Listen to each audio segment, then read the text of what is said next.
Hello, everyone, and welcome to the show. Again, another road episode. So, busy weekend, had a lot of stuff to do. Apologies for the lack of a Friday episode. Ooh, excuse me. I'm a bit gassy at the moment, too, so I apologize if you hear anything weird like that. So, was tinkering with the motor I got for the car, just because, why not at this point?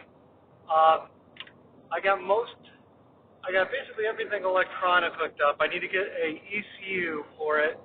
There's a couple of connections. I'm not sure if they're in the right spot or not. But that's kind of, we'll figure it out when we try and fire up the engine. Um, yeah. So, reading through everything I need to do and have prepared for the car.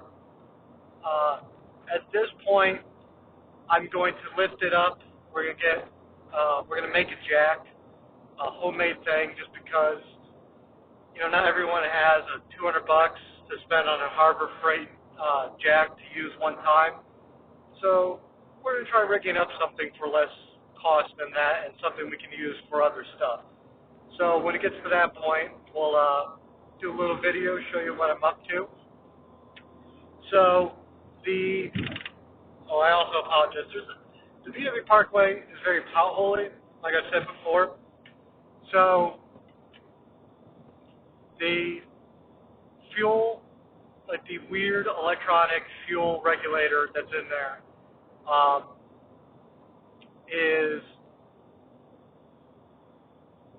interesting. So I got to get injectors for it because that's the one thing that's really missing from the car that I don't have. If I would have known, I think the Porsche motor actually used the same style and setup, and I could have swapped over those, I think, but I still would have been a cylinder short, or whatever.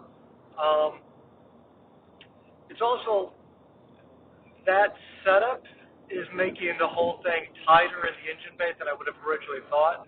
So the motor sits in there perfectly fine, but the fuel pressure regulator brain kind of setup is kind of bulky and only has a certain length that you can really utilize. So I got to find a better place to put it.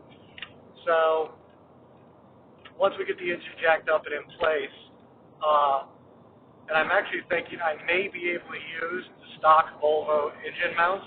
We'll see though. So, once that's up and in place, I can kind of move it around because I can move the inlet and the outlet on the fuel, like I can do the fuel in and fuel out without messing up too much. It's just going to be the rest of the system has to remain at stock length, otherwise it's just going to mess up everything. So,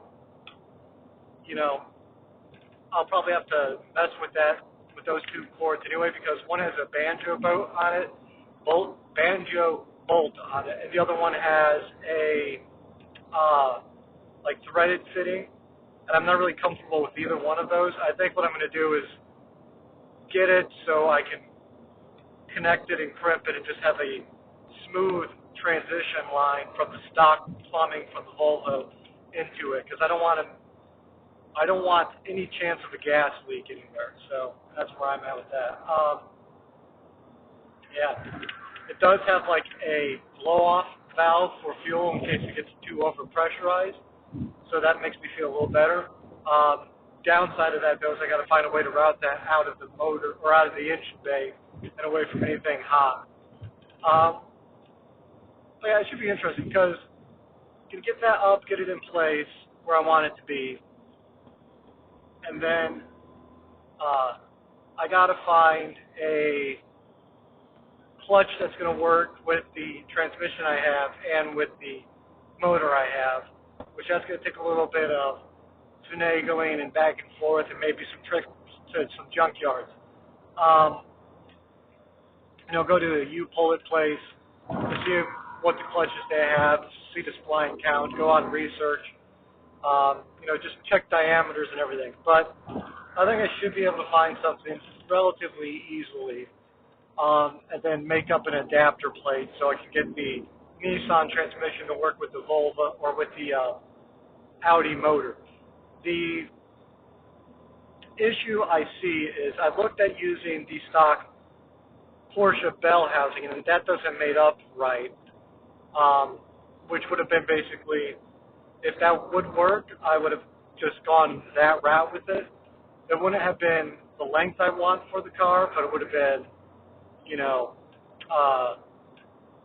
an interesting project. You know, move the motor further back, move the I'd have to basically keep the transmission or the transaxle in line with the wheels, but I could move basically everything else about that car,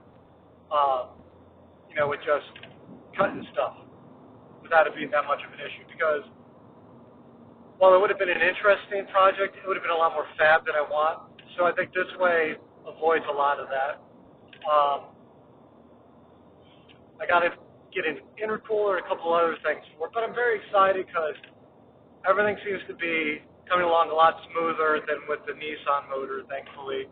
Now a lot of the groundwork is already laid for the Nissan motor, or a lot of groundwork was laid for the Audi motor by me taking the Nissan motor out and putting the Audi motor in, or taking the Volvo motor out, putting the Nissan motor in, realizing the issues, and then swapping that out and putting the new one in. So that's why it was a lot easier, I think, mentally for me. But, it seems to be fitting better and more usable as a product.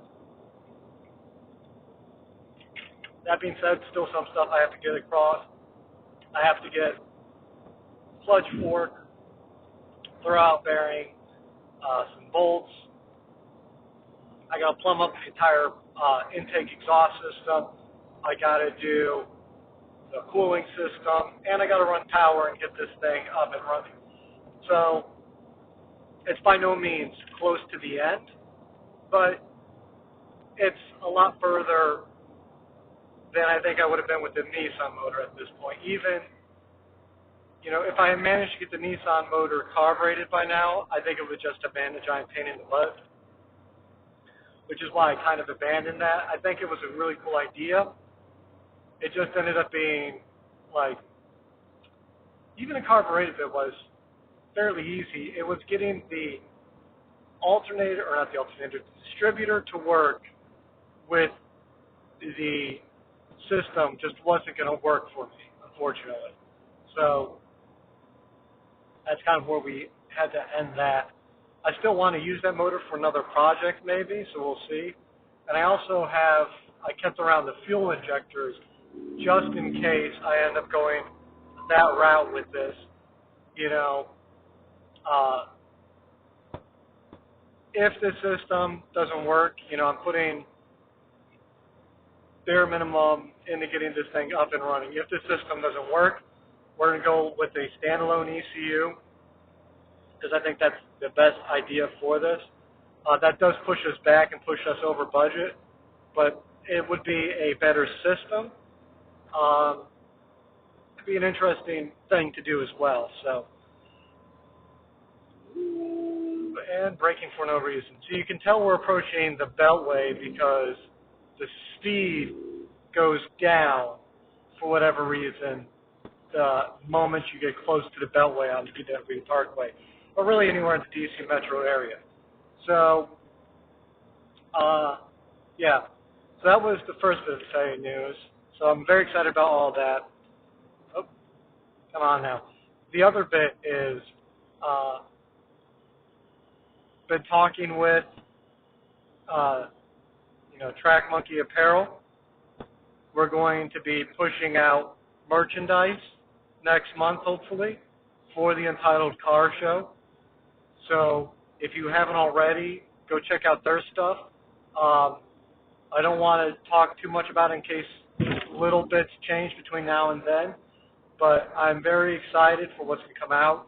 And if you're thinking about trying to support the show, this will be the best method to do that, because it'll be the first kind of direct funding for the show. So, we'll be selling items, and it'll be going towards buying not like meat lunches or anything like that, but it'll be going towards buying equipment for the show, you know, buying parts for the Volvo maybe. Even that I'm kind of on the fence about because the project is for the show, but it's kind of for my enjoyment too. So really what I'm kind of thinking is buy the main thing I need now is I need a new computer to kind of get into editing because the thing I have is 10 plus years old. So the thought is if I can reach that point where I can get a new computer with this, that's great. If not, I can just buy some better road going equipment, take some stuff out on the road and whatnot. But that's kind of going to be when we get there. So this isn't going to be me selling T-shirts and it goes to buy me a sandwich or whatever. It'll be going right back into the show, which I think is important. If we make enough money, which I don't think, we might even, I don't know, I don't even want to cross that line when it gets to that point. Like, the computer is way more than ambitious for my cut and what I talked about. So, that's kind of where I'm at. I'm excited for it. If everyone who listens to this show every week does buy a bit of merchandise, I can definitely get the computer. I can definitely get a lot more than just that. And that'll help push, if this is something where I see people are interested in funding and working with me and doing this sort of thing, it'll be something where I can start pursuing doing some other selling of stuff, some other projects, work on some other ideas I have for bringing money into the show. And at that point, maybe, you don't know why Wade has to tell me about vehicle stop and shoulder, but it's a good idea to keep that up and about because that's where a lot of police officers like to hide. Or not hide, but there could be a police officer there because it stopped on the shoulder. So that's why I keep it alerting me, basically. Anyway, yeah, so that's kind of, I'm excited for that. I really want to, been at this for a few years now. Matt Farah said you're lucky if you're not losing money at year 3. Yeah. So I'm not losing too much money now. And if I can start just stop that bleed, then that kind of brings me into, the timeline I want to be in for starting to do this more frequently and more full time. So, I want to thank everyone who listens to the show for allowing me just this opportunity to try and get to that point. More information will be coming out soon. This will be fun. This will be exciting. I'm sorry again for no episode Friday and kind of the short episode. I don't know if that's coming across on the recording, but, I'm getting close into traffic here and I don't want to be on talking and semi-distracted when I'm in city traffic. So I want to thank everyone again so much for listening. If you like me rambling, you like the interviews I do, and you think there's someone else out there who might enjoy it, make sure to tell a friend. Leave us a review on iTunes. It helps out a lot. You can listen to us on Google Play, Stitcher, iTunes. You can listen to us just in the browser. Just tell a friend. We're easy to get a hold of. Thanks, everyone, so much for listening. Have a good night. Have a good evening. Wherever you are, whatever time it is there, thank you so much for listening. Please stay safe out there.